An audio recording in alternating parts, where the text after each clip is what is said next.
A voice like winter rain slips through the carved doors of the council hall, and the torchlight shudders as if startled. It is not the voice of a lord or of a scholar. It is thinner, quick silver lithe, carrying the scent of ash and wet stone. And when it speaks, the words sound at once like old songs and new betrayals. Eldar and men fell silent, then murmured, then ceased entirely. Even the hearth seemed to listen. He stood in the doorway without fanfare, not long of beard nor armored, wrapped instead in a traveling cloak the color of soot and old moonlight. In his hand he held neither spear nor rod, but a leaning staff carved with knots that suggested no single making. The stranger face was angular and mobile. His smile could be a harbor or an ambush. Elrond of Rivendell, he said, and his voice folded itself around the name as a glove around a hand. And those who sit in this house of council, I am a keeper of tales, a traveler between ways. Call me Loki, if names please you. The word slid into the hall and seemed to leave a faint trail of smoke. No one rose to challenge him at once. The elven lord regarded the newcomer with pale, slow attention. Men shifted in their seats like ships find an anchor. Gandalf, who had felt many intrusions of the world's odd corners, looked only at the stranger, his gray robes a quiet island of skepticism. Loki's eyes moved across the assembly and fell like light through a lattice. They found Boromir of Gondor first, as though they had been seeking the tallest flame in a ring of candles. Boromir sat broad-shouldered, the scar of a captain across his brow, and the stubborn set of a man with the weight of a city on his shoulders. There was pride in him and a readiness to be spoke to. Loki's voice softened when it reached him. "You carry the name of a long line," he said, "and that name is heavier than most. I have walked the roads that bring men to stones and left them singing of what they lost. Tell me, son of Minas Tirith, would you have your city stand when others fall?" Those words were not a question so much as a mirror. Boromir's hand tightened on the haft of his horn. He had come to Rivendell with hope and grievance both. His people faced encroaching shadow.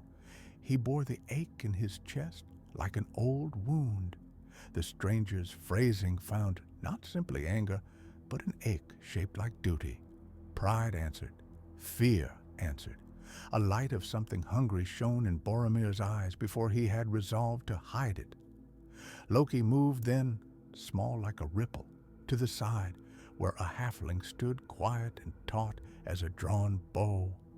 Frodo Baggins had been as invisible as a sun-warmed leaf until the stranger's voice named him with a gentleness that was almost precise.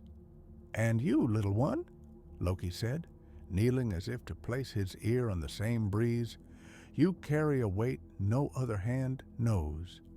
Solitude is a long winter, the mind curls inward and forgets other seasons. Who should bear such a thing? Who would learn to hold it without breaking?" Frodo's fingers went to his throat as if to find the place where the ring lay like a secret ember. His mouth opened and closed. Sam beside him stiffened as a hound does when it scents a stranger at the door. The halfling's face was small and pale in the torchlight. Loneliness had carved a private space in him that no boasting could fill. Loki's words did not promise to take the weight away. They promised recognition. That recognition is its own kind of honey. The hall sighed and turned inward, for people cannot abide a soft-voiced oracle without leaning to hear. Loki spoke in riddles that fit the room and yet were sharper than riddles should be. He told of hands that could use a thing to lift a ruin. He spoke of hearts that could hold corruption like a coal and yet keep it from burning the house. He painted, with the skill of a thief who knows where to pry, images of Gondor standing proud and unbowed, if only a certain cunning were employed. To the elves, he hinted at the slow, patient sorrow that comes when worlds change and their music is no longer heard. To the men he whispered of mortal hard-wrung choices and the need for instruments that can be wielded without sentiment. Gandalf's shadow crossed the floor as he rose. He did not shout the stranger down, but he did not welcome him either. Words knit and snare alike, the wizard said, and his voice had the rough comfort of hearth wood. We have heard such voices. We know which doors they open. Locust's smile deepened in the margins, as if he delighted at being named among a category and yet not entirely contained by it. He answered with a story that could have been a ploy or a parable. I have seen rings and crowns, he murmured. I have seen small things make great changes. The question is not whether a thing can be used. The question is who will dare to use it rightly. Elrond, who had seen ages flow like rivers in the faces of lost summers, fixed his gaze on the halfling. His voice was cool as mountain springs. This is not mere counsel, he said. We do not invite jest into peril. The elves' patience was like a bank of stone, yet in the seams of that stone a tendril had already reached Locust. Words had loosened a pebble.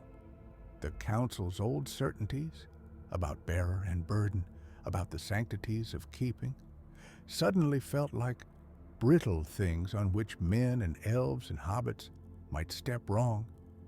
There is a certain kind of poison that will not kill quickly.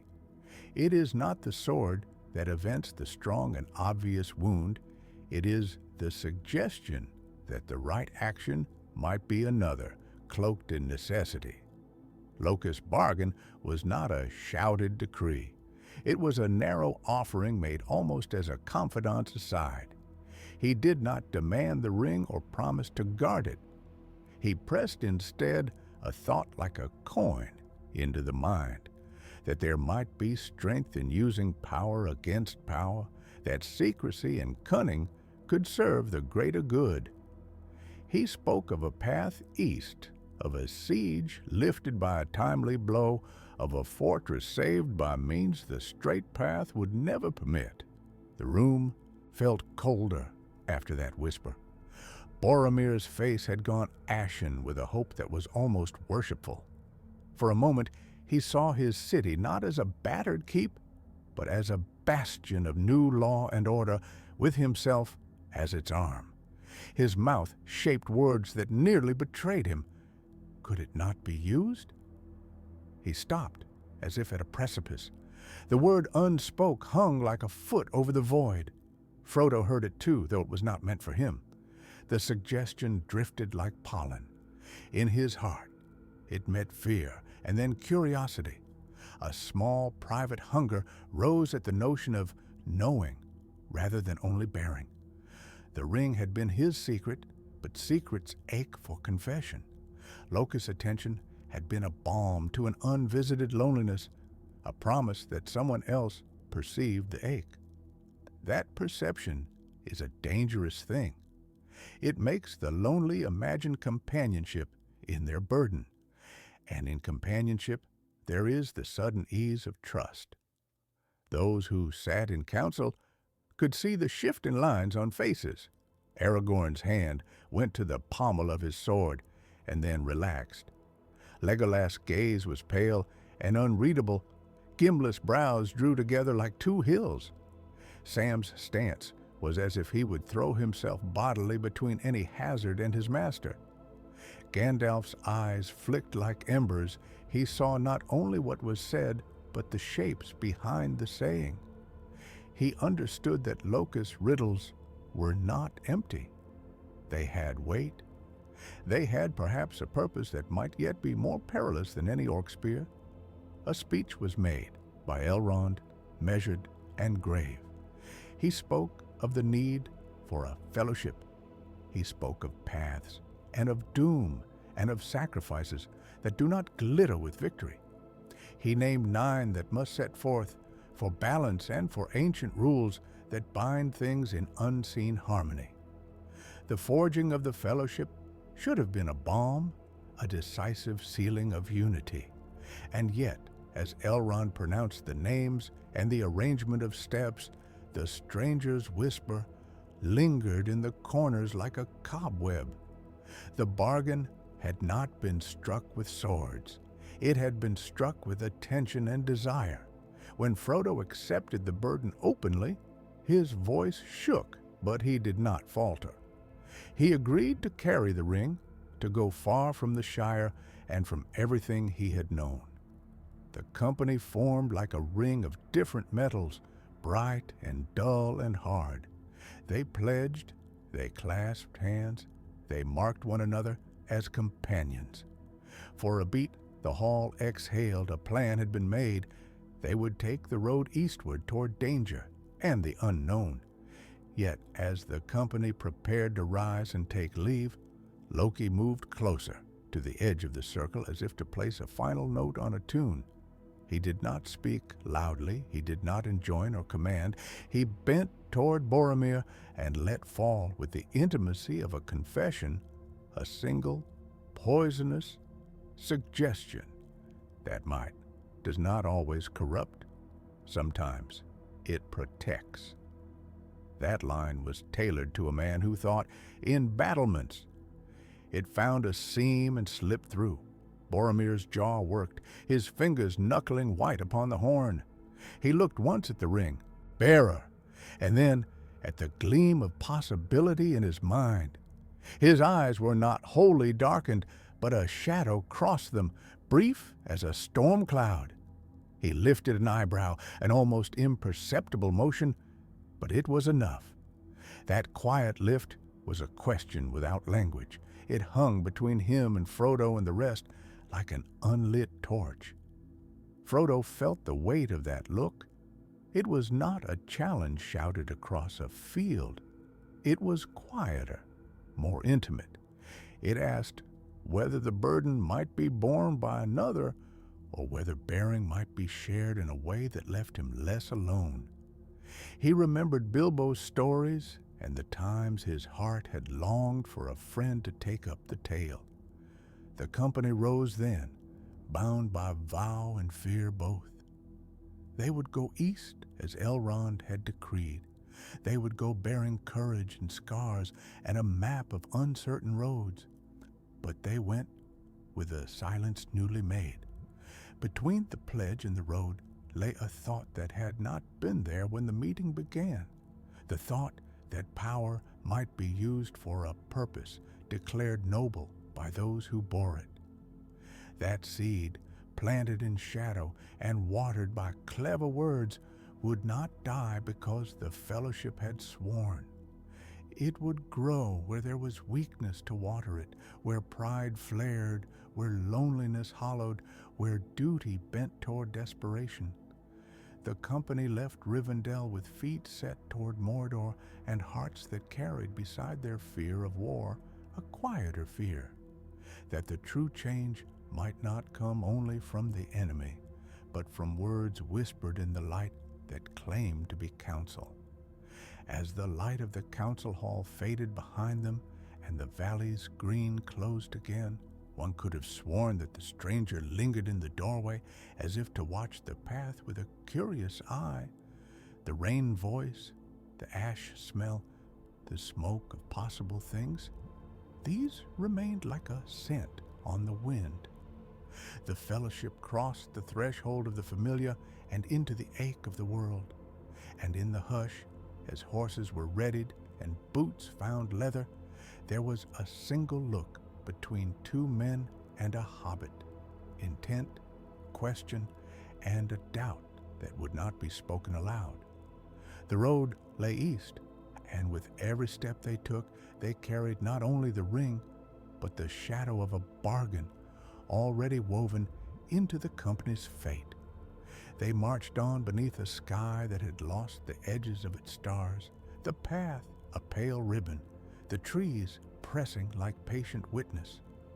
Dust rose from hobbit feet and boot leather and small ghosts, and the river that ran near them muttered secrets to the roots. Loki moved among them as a cool suggestion, a leaf-born whisper that shifted with the gait. He had the soft step of one who hears men and reads their rhythms. He slid close when the brim of a hood was lowered or when two companions fell together in talk. He did not need to sit at council to be heard. His voice was a wind that found empty ear. To Boromir, he spoke of a white city already raised from shadow. Gondor stands upon a blade, Loki said, shaping each syllable into bread. Its citadels tremble, a single hand, strong, swift, might bind the north again. Bring it, son of Denethor, and all may yet be whole. Boromir, who wore the weight of lineage like an iron cloak, felt in that whisper the heat of a forge. It fit the hot, impatient space in him where duty and hunger tangled. He began to see the ring not as ruin, but as remedy, a jewel of kingship that could be turned outward, offered as a weapon. The thought was terrible and easy at once. It lay like a coal against his palm. To Aragorn, the words were different. Loki dropped salt into the seam between patience and claim. "You walk a road that belongs to you," he murmured. "The folk call you ranger still. They call you lord in secret. A crown waits like an old friend, worn and warm for those who dare take it." The ranger's jaw grew abrupt. For nights he had measured the slow shape of destiny like a distant star, learning when to move and when to bide. Loki's hint sharpened that star into a nearer fire, made the waiting intolerable. Aragorn caught himself speaking more curtly by campfires. He answered less often to Gandalf's counsel and more often to the echo of his own want. Gimli and Legolas went on like a bowstring and an axage, both taught. The trickster's art is small and greedy. He will find the smallest notch and set it singing. To Gimli he let fall offhand slights. "Dwarven halls are long and hollow," he whispered. "Gold sinks to eagles and smites not its thieves." To Legolas he brought the scent of scorn. "Your woodland eyes forget the weight of the world," Loki breathed. In the keen air of that day, these hints became flint. Gimli's beard bristled at the imagined slight. Legolas' pale face grew a book of unreadable lines. They traded glares that could have been old jokes. Instead, those looks became accusation. Small quarrels gathered like storm clouds. Gandalf watched these things with gray attention. He had felt a different weather upon his staff since the first night Loki arrived at the council. A trickster is seldom what he first appears. He delights in motion more than truth. The wizard's caution was the tether that kept reckless longing from becoming action. He walked between two men one night and placed a hand on Boromir's shoulder as if for comfort. "The path will test you," he said, and his voice was the sound of river stones. He did not say what he feared. A wizard knows the names of many winds and does not call them without cause. Yet even Gandalf's touch could not still the warmth that lived between Boromir and the idea of using the thing for his city. Frodo felt it too, though not in words. The ring was a slow, patient parasite, and it hummed when it liked the tone of talk. When Boromir lingered at the edge of the firelight, Frodo felt the metal on his breast like a secret heartbeat. Nights stretched thin the fire through long teeth, and Frodo woke to shadows that felt like listening hands. He had begun to dream in voices that were not his own, soft and persuasive and full of future glories. His dreams left him lightheaded at dawn. Sam noticed this, ever watchful, and his face grew tight as a drawn cord. "What is it, Mr. Frodo?" Sam would ask, peering through his devotion like a lantern. Frodo would offer small reassurances, the sort that sound true until the air takes them. "Nothing," he told him, "only the road." But Sam had the stubbornness of soil. He saw Boromir's long looks, and he smelled the tang of promise on the man's breath. Sam's anger did not break into loud words. It tempered into a fierce protective murmur that he kept to himself. That is often the way with small guardians. They buckle quietly and become iron. The first outward crack came to pass not from boasting, but from silence. One night, while most slept, Boromir remained at his watch, and, as a shadow among shadows, he moved near Frodo where he slept alone beneath a cloak of leaves. He did not speak at first. He watched the gentleness of that small, unarmored face, as if one might inspect a map of the future. His fingers found the hilt of a sword more often than the courage to take a step. The ring hummed, as if in a throat that liked the sound of his name. Boromir's palm rested on his own breast, and from that contact he seemed to draw resolve like a breath. Nearby, Loki sat by a dying spark and smiled without surprise. The trickster loves to see consequence flower from seed. He had not told Boromir to watch.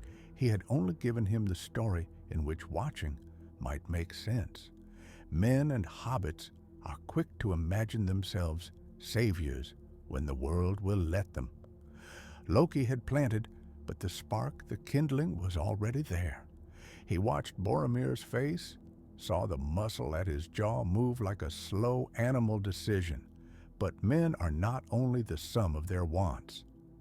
Aragorn, who kept his own counsel, felt the chill of betrayal in the air. Not the betrayal of a friend like Boromir, but of a different order, the betrayal of hope.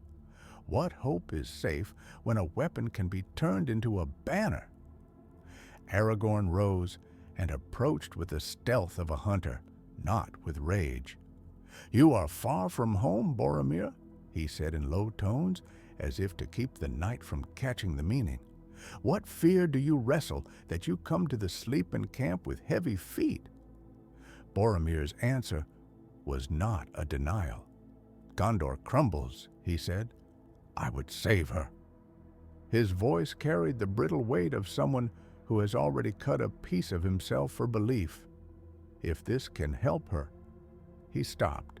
The fire flicked and revealed the dark honesty in his features. There was no malice yet in his look, only a raw hunger for something to hold against the long cold of loss. Aragorn took a breath, the mountain breadth of it. "There are other ways," he said. "This is not a way. It is peril." The ranger's voice had steel beneath the comfort. "This ring will not be a banner. It will be a bond and a blade that turns on its bearer, and there, under the trees, words diverted like a stream from a root." Boromir's face twisted with 1,000 small betrayals of duty, of fear, of desire. He had been promised salvation for his city. He had heard the claim of a crown. His hands used to shields and spears, trembled with longing and with the shape of a decision forming. Aragorn's steadiness kept him from the first frantic lunge, but it did not unmake the longing that had been sown. Legolas and Gimli, stirred by the tension like wolves by fresh scent, stood silent witnesses. Their quarrel had become a simmering thing, and now it found new fuel. Each held his old grievances like a coin. Words passed between them, short, brittle, and the forest seemed to lean in to listen. The air at the edge of a small camp is never innocent. It takes and remembers. Gandalf did not strike or rebuke then. He let the argument spool as a loom might, watching the pattern form so he might cut the wrong threads. He had seen men and elves and dwarves bend with the pressure of their own longings. He had also known loss, and the slow cunning of powers that wear no uniform and answer no oath. He lifted his hand and spoke softly to Frodo, whose eyes had opened at the shift in the night. "Hold fast," Gandalf said. "Hold fast, and do not let the dark make you small. Do not let it make you cruel." Frodo clutched at the cloak near his heart. The ring warmed under his chin, a place of comfort as much as peril. The hobbit had been on this path a long time now, and it had been made harder by the weight of others' wants. He understood in the hush an impossible truth. The thing upon him could save or destroy depending on the hands that bore it. His fingers tightened. The night was full of voices and of one steady light, Gandalf's presence, and yet the temptation came like a tide, slow and precise. Loki withdrew then, not because his work was done, but because there is pleasure in leaving a fire to its embers. He watched Boromir and Aragorn, Legolas and Gimli, watched Frodo and the small sleeping shape of faith upon which so many plans were built. He had not forced a hand to take the ring, he had only made the taking thinkable, and sometimes thought is enough. A thief likes to show a window unlocked. Dawn came thin and confused. The road grew light, and with it a sharper set to many faces. Conversation moved to practical matters, rations, route, the measure of distance, but under each exchange lay the residue of the night. Boromir walked with uneven steps. Aragorn kept his own silence like a sword in its sheath.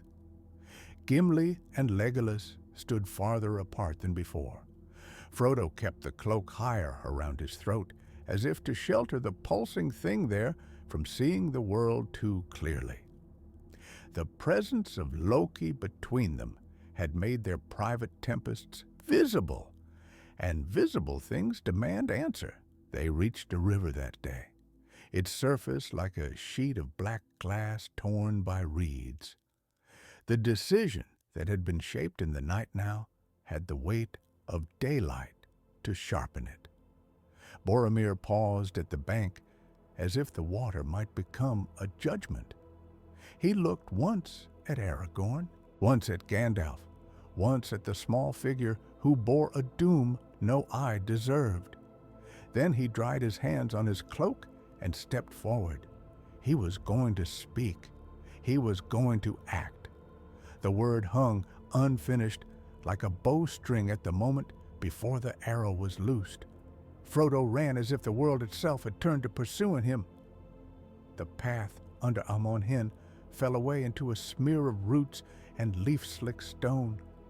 The ring burned hot upon his finger as if it were a coal pressed to his palm. He could hear his own breath, small and quick, and the distant shouts of men, sharp and hollow now like wood struck in a long hall. He did not look back. He could not countenance what he had seen in Boromir's face. Pity, curdled to hunger, brotherhood braided into a single, desperate hand reaching across his chest. Sam flew after him with the sturdiness of earth and the stubborn light of a lamp. The world tugged at Sam with every step, fear, dread, the ache for home, yet his legs carried him with a fury that spoke of unyielding love. He would not let Frodo go, not alone, not now. Behind them, the company reeled. Where a fellowship had walked, there remained only a knot of people pulled taut and then frayed. The great stone seat of Amon Hen cast long, accusing shadows. Leaves spun in the sudden cold wind, and the air smelled of river and iron. Men clutched at swords as if the metal alone could stitch the torn seam of trust. Boromir stood with his hands empty, withered with shame. His eyes were wet and wild. He looked not like a son of Gondor, but like someone who had been stripped and shown his own hunger. He tottered, then bowed his head as though begging the very ground to take him in. For a heartbeat, Hope and horror quivered together. Hope that the company might mend, horror that the breach had been made at all. Loki's presence was different from any shadow or storm. He did not announce himself with thunder. He did not stride into their world with the blare of trumpet. He was a voice shaped like silver, a scent like smoke and rain, a pressure at the back of the throat that tasted of apples and old promises. To some, he seemed a whisper on the wind. To others, he was a hand upon the heart, warm and persuading. "You have been brave," he said, and the words slipped in where plain speech could not reach. "You have done what many would not attempt. But brave men die for cunning causes. Strong men are squandered on distant journeys. Tell me, heir of men, what will you have the city to be? A realm that crumbles because its sons obey strangers? Or a fortress that stands because its sons accept help?" Aragorn's face, streaked with dust, and with that tired patience of one who bears a long unspoken burden, tightened. He could taste the salt of old blood and the iron of a future that lay on his tongue like an unfinished sword. The road ahead had split into obligations. One road bent toward Mordor, into ragged loneliness and peril, where a half-elf hobbit carried a weight that would rend the world. The other road wound toward cities and roofs, toward walls and the waiting faces of men who spoke of banners and harvests, of sons who took up spears. Loki offered a simple thing in a tangled word: security. He meant not peace, but a promise wrapped in cunning. He promised that he could bind wandering dangers, that he could keep the borders free of orc and corsair, that he could hold what must be held so that men might live to tend their fields and raise their children. In exchange, he asked not for the ring, his aim at that moment was subtler, but for a name, a pledge, that Aragorn, son of Arathorn, would accept his counsel, would become a steward in a new order where the old oath to a small company could be bent for a broader safety. Aragorn heard the appeal as a king hears the cry of his people at dawn. He heard the names of the dead and the unmade. He felt the gravity of legacy, the pull of a bloodline that had dwindled into endurance and waited for a chance to return. If Gondor falls, the whisper wound itself into his thoughts like a creeping vine. Behind him, Legolas' hand was on an arrow. His eyes were thin as a hawk's and bright with distrust. Gimli's jaw clenched until the beard seemed a bar of iron. Words failed between them. The old camaraderie that had been built on song and combat now split into suspicion and sharp silence. Boromir, ashamed in his downcast way, seized upon the promise as if it were a salvific cloak.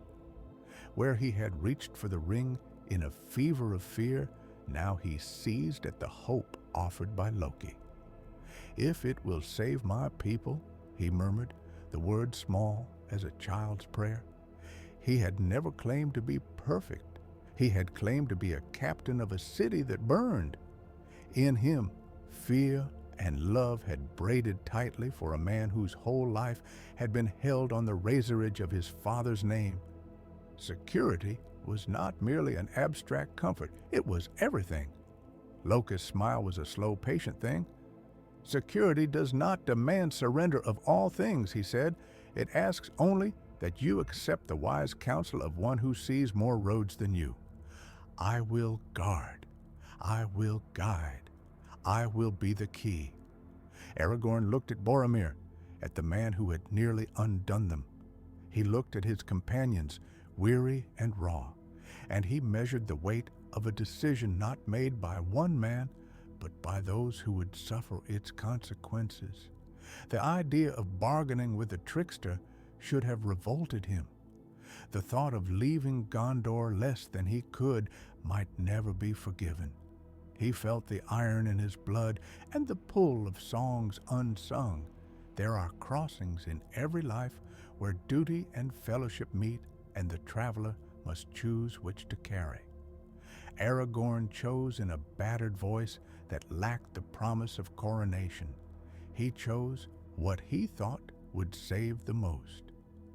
He placed his hand on Boromir's shoulder, not to bless him, but to anchor a fragile trust. And he agreed. When he gave his consent, the air shifted.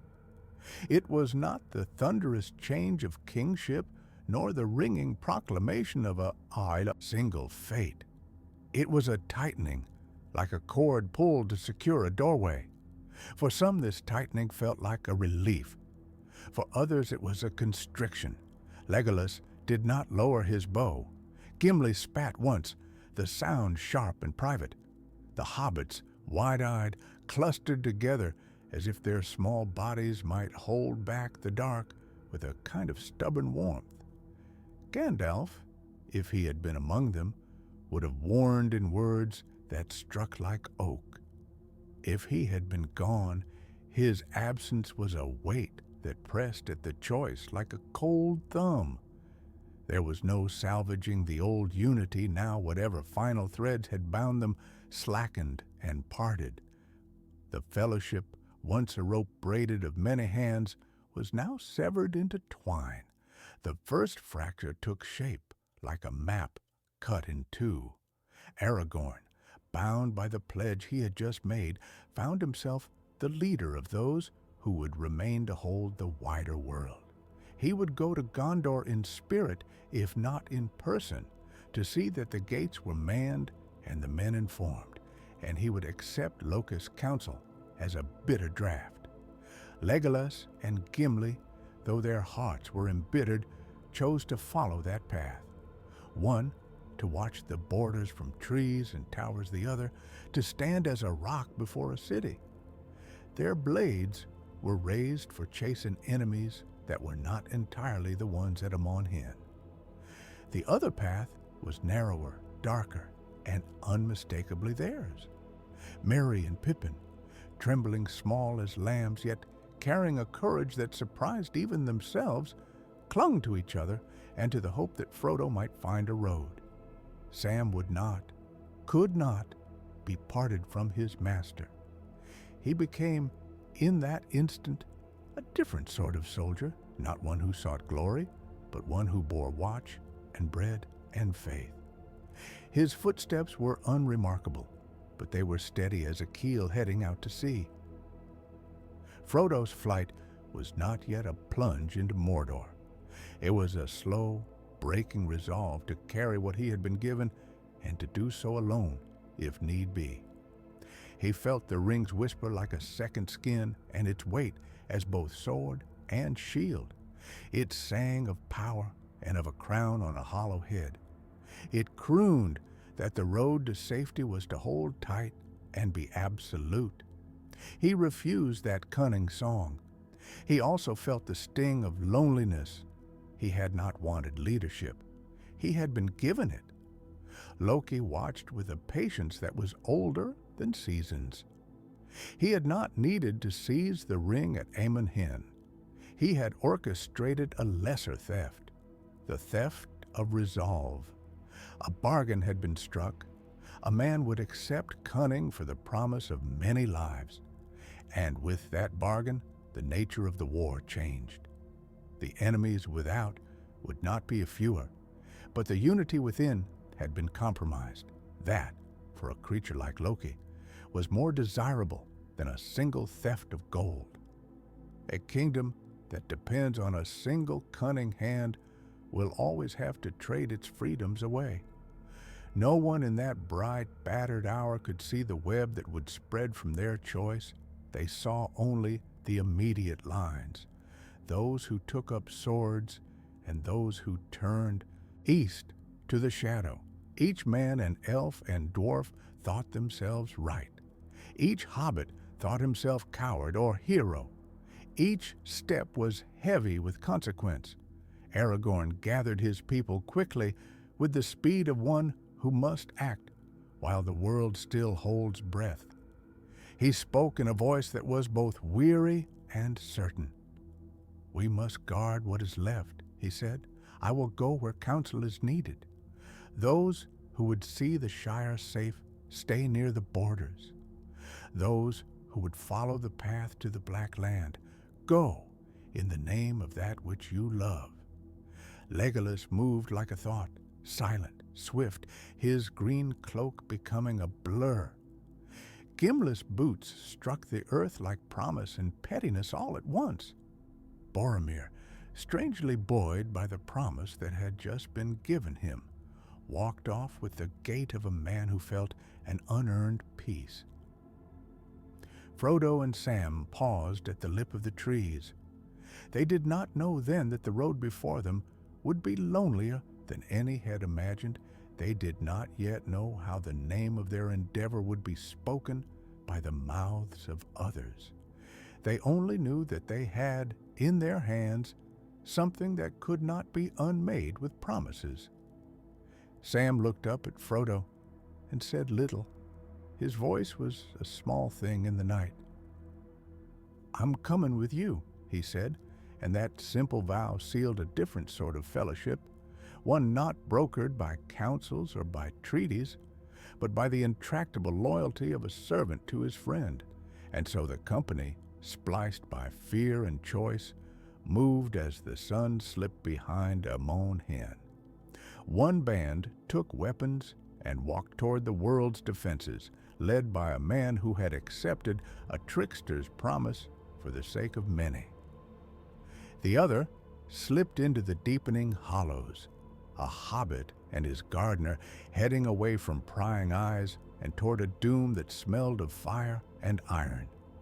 Between them, in the clearing, Loki lingered like a shadow that had learned to smile. He had not yet finished his work. He had only rearranged the pieces on a board and watched the first moves unmake a certainty. The eastward path grew darker with each step Frodo took. The sound of pursuit, boots, voices, the rattle of armor rose and fell like a sea. Somewhere behind them, a horn might sound. Somewhere beyond, a city waited on the brink. The choice at Amon Hen had been made. The consequences would walk with them like ghosts. They walked.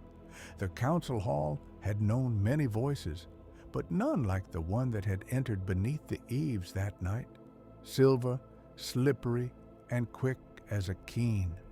Lamps guttered where he passed, as if even light must bow at his gate. Where he had promised protection, he had also left a pattern, thin, almost invisible at first, like frost in the grain of wood. Men who had slept steadfastly woke with doubt in their mouths. Oaths once spoken tasted of iron. The bargain had been kept, but at such barter that the keeping itself became a blade. News came first in the smell of smoke. Riders from the south brought tales of watchfires dampened and sentries found singing unfamiliar songs that made their names drip on their tongues. Scouts returning from the borders spoke of banners that seemed to waver where no wind blew, of soldiers who answered orders like dream figures answering old commands. Those reports settled like grit in the mouths of those who heard them. They did not leave with relief. Someone had paid certainty, and that coin had come stamped not with coinage, but with contagion. Gandalf watched the ledger of deeds and counsels as a man watches embers when a gust whispers through. He did not flinch from the bargain's logic. He measured its decay. "Promises are doors," he said once. When the company clustered to hear his voice was a low thing that made the rafters listen. "Open them to trade, and the wind you let in will not go where you intend." He named no names. His eyes lingered on the Lord who had first pressed Locust's offering into the hand of their fellowship, and the Lord's jaw tightened like a drawn cord. Sauron, who felt the shiverings of the world as a hound feels the earth, turned his will with a new curiosity. He smelled the scent of compromise, and where compromise lay, there were edges to be sharpened. A whisper found his ear like a blade finding its whetstone. If men could be offered certainty for treachery, could other bargains be struck at the darkening gates? He sent out no proclamations, he made no trumpet calls. The change was quieter and far more precise. The captains in Mordor, who tended war as others tended flocks, received tidings in the tongues of spies, and they set their hands to maps with a calm that pretended foresight rather than hunger. On the road to the portents, alliances began to creak. Elven scouts came back with questions in the cadence of their speech, the light in their eyes measured now with caution. Dwarves, who till then had drunk with men and laughed without measuring the world in lies, found their mithril patience thinning. A messenger from Lothlorien brought a single phrase carved into bark. Trust sharpened into suspicion. Where once banners flew at a greeting, there were now long pauses. The little kindnesses that grease fellowship, shares of bread, a warming cup, a handed cloak, became edged negotiations in which every favor was tallied against some imagined debt. It was in such a place, under a sky that had waxed the color of old iron, that Boromir went walking with a ruin he had made of his own pride. He had been first to hear Loki's proposal. He had been first to chafe at the slow machinery of law, while the fires at home gnawed at Gondor's flickering. The coin Loki offered had seemed then a bridge over that abyss, weapons that would not fail, a council that would unpick enemy plans. He had accepted once and had paid what had been asked. The price cut him, but it had cut those he loved as well. Guilt lay like a faded cloak upon his shoulders. He could not wear it without freezing. Loki found him where the river ran black beneath the moon.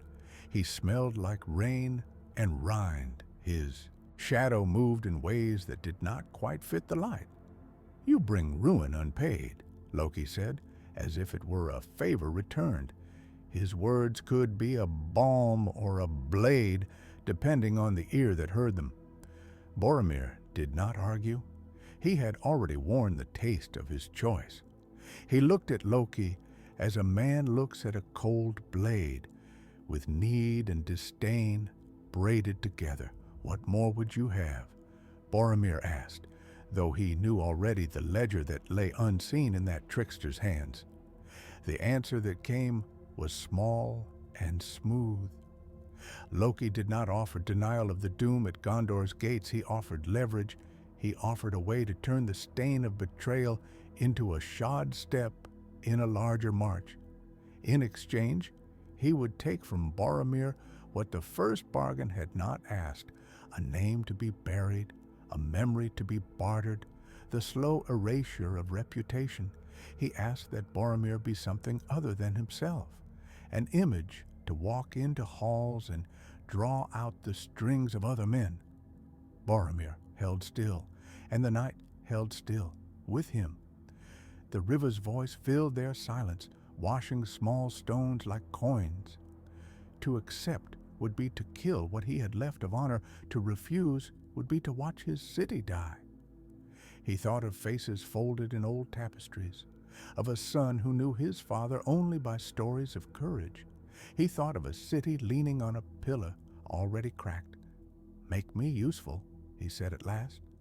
His voice was not steady, but it was resolved. Loki smiled as a wolf does in dream, and the smile was colder than frost. He placed, almost tenderly, a small thing into Boromir's palm, a black ring, thin as a band of coal, with no markings but a hollowness that seemed to drink light. It did not bind him like the other ring might, but it did something stranger. It made him a figure that could be read wrongly.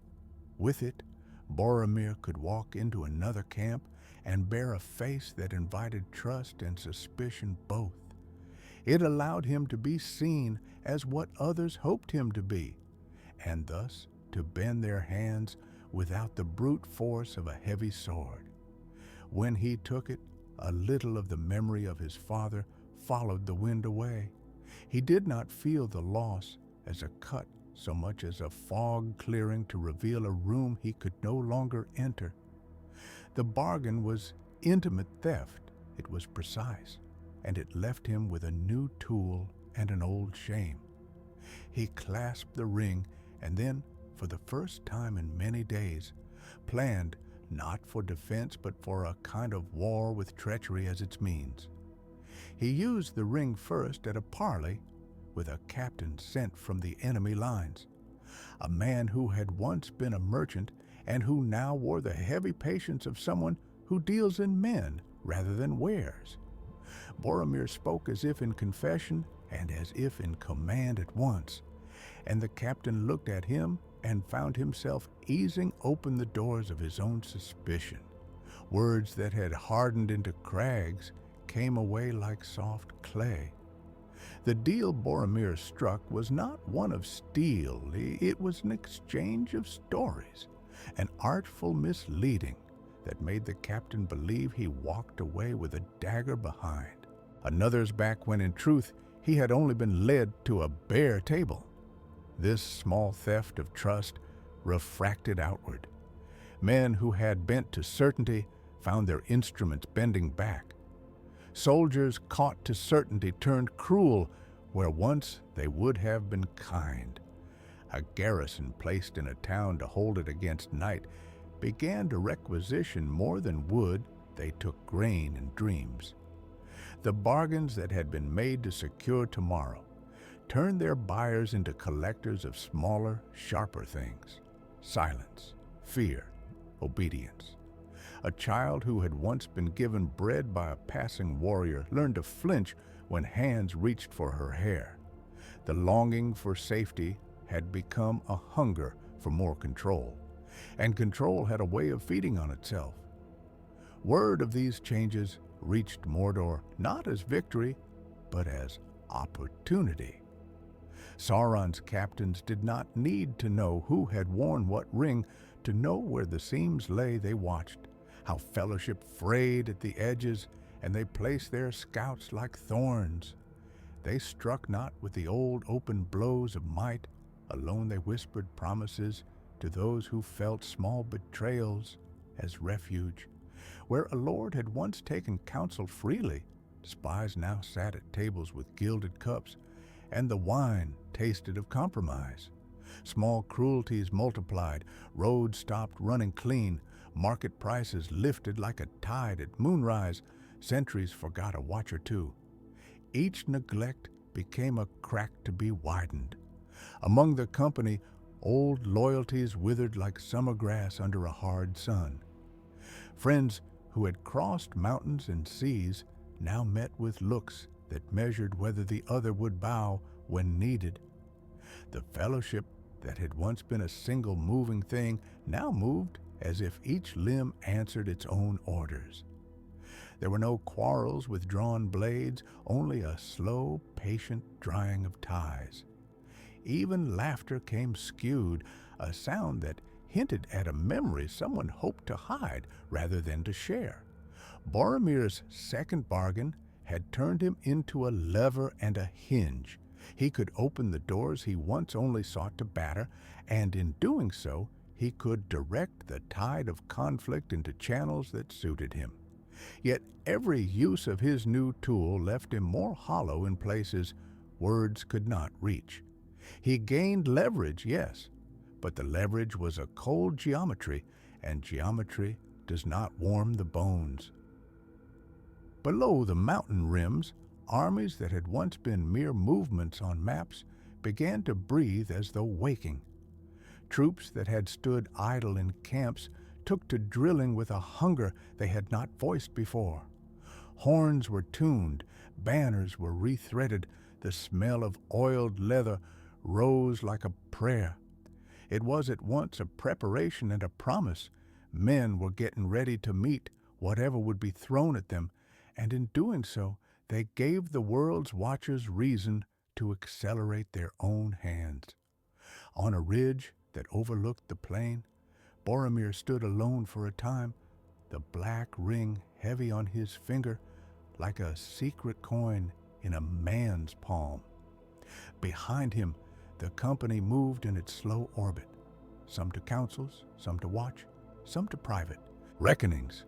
Before him, the grass lay dark, and the road curved into a land where banners already kissed the wind. He thought of the cost he had paid and of the work he had yet to do. He could not yet see the end, only the next move, which rose before him like a step in shadow. He turned then, and with the motion there was a new resolve, quick as a blade edge. He would use what he had taken. He would exact some small justice or make some small sacrifice useful to those he loved. He could not unmake the shape of his soul, but he could shape the shape of the battle. As he walked back to the company, the sound of a horn stole through the air, a sound not yet war, but a summons that could become it with only one more lie, one more bargain, one more hand daring to reach and take. The company moved to answer. The plain beyond the ridge answered back. The air between them hummed with a promise that was not good and not yet wholly evil. A coming clash, sharpened by bargains and caught on the edge of choices that would not be undone. The hall held its breath like a wound closing, the torchlight shivering across the stone as fingers closed upon cold gold.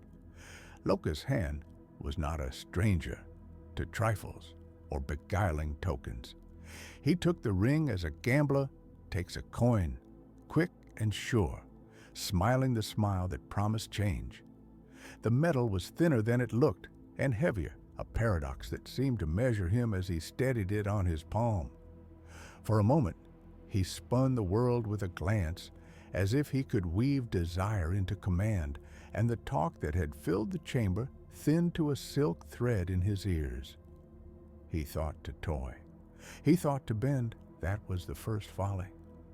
The ring did not answer to trick. Instead, it pushed back with the long, slow pressure of a tide that remembers shores it once took. Loki's laughter faltered, the air hummed, as if something very old had inhaled. A voice brushed his mind, not words, but the sensation of an empire of wanting, and Loki found his guile a glass wall before a storm.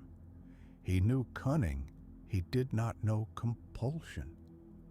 The ring required a depth Loki had not fathomed, a will older than any lie he could spin. The change came like cold in his bones.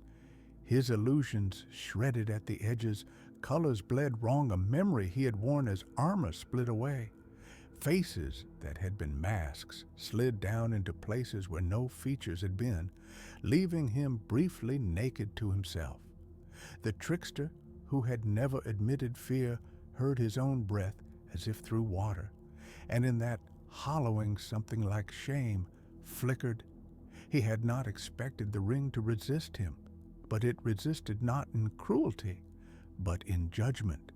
It would not be wrangled by cleverness. It answered only to a deeper pull, hunger for dominion, the fire of lordship, the long, steady will that shapes fate. Around him the fellowship watched, their gazes keen and raw as flint. Aragorn's hand did not leave his sword, though his voice was unused to commands.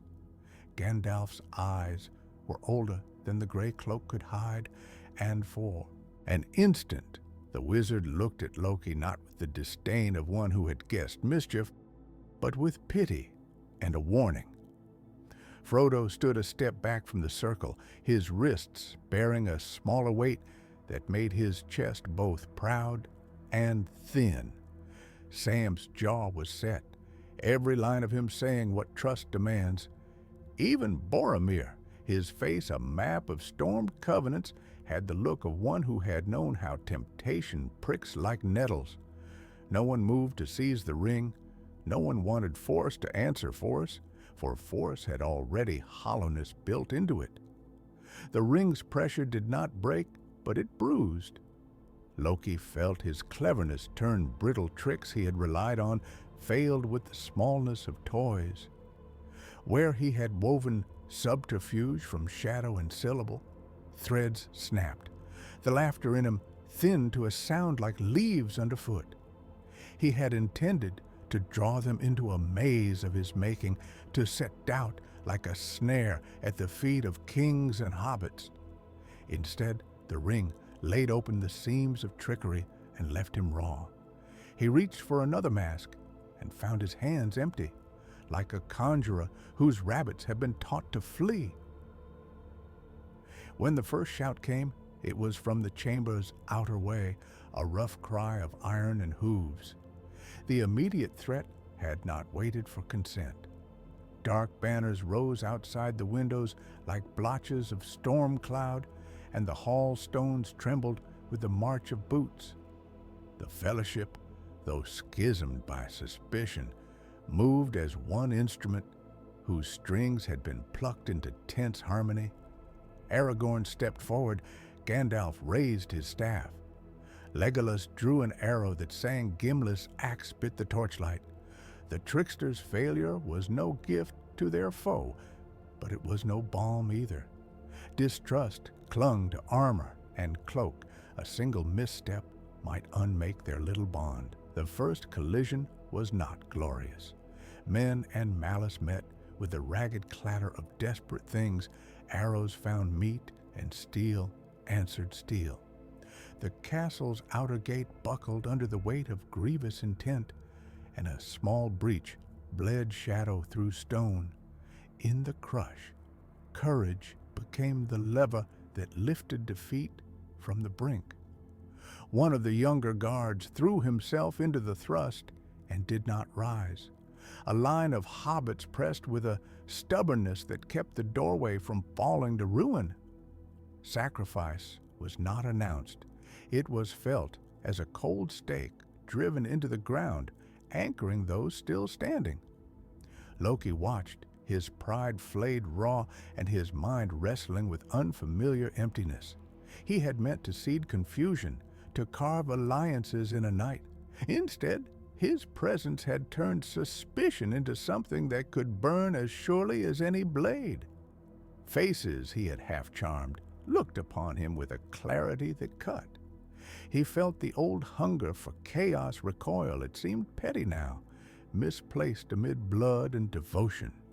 His hands trembled, and for the first time he wondered if his mischief had a cost he could not barter for. The cost came in small tallies. Words that had once been easy were now cautious, measured. Aragorn did not speak Loki's name without a hardness that dried speech into ash.